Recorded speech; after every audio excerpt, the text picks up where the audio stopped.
Steve Guttenberg here, and I am the Audiophiliac, and I want to talk a little bit more about watts and how much power you need. So the very first thing you got to think about is how efficient, how sensitive your speakers are.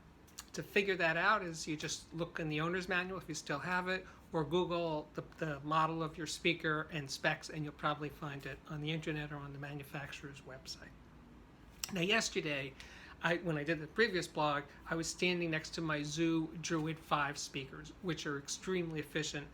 I think they're either 99 or 100 dB efficiency.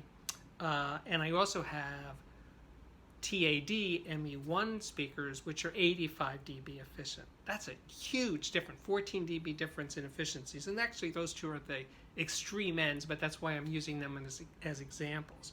So in other words, if it took 25 watts to play the Zoo Druid 5 loud, very loud, it would take 400 watts or more to make the TAD ME1 play as loud as the Druid. So 25 watts versus 400 watts for equal loudness. That has everything to do with the sensitivity of the speaker. Now, I may have messed up the numbers exactly, but you get the gist.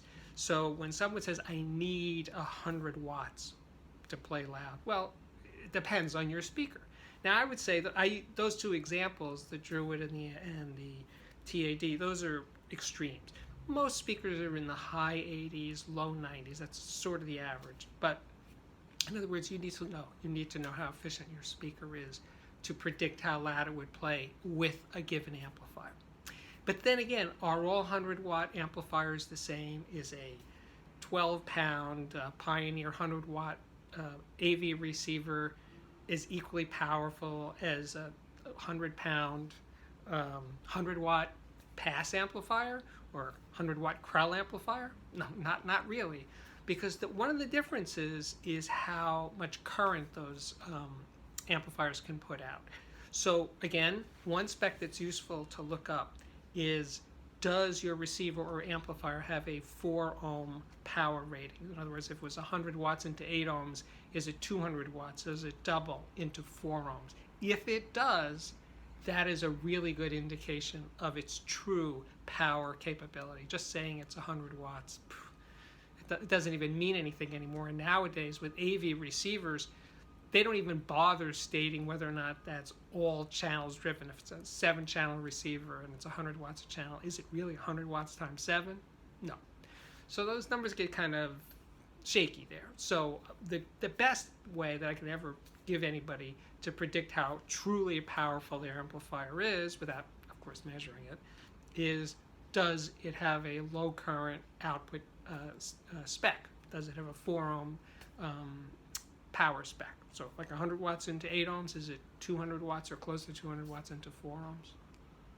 Some amplifiers, like I just reviewed, the Atlantic Technology RR2160 stereo receiver, and not only does it have a 4 ohm rating of 165 watts a channel, it actually says that it can drive 2 ohms, which is again a real indication of how powerful an amplifier is.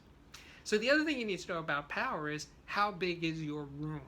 If you live in a tiny East Village closet and your listening room is 10 by 10 feet or 10 by 12 feet, that doesn't need very much power to drive all that, to drive that space. But if you live in a loft or a huge house where your living room is 20 feet by 30 feet, you need a lot more power to play equally loud as you would in the tiny loft living room.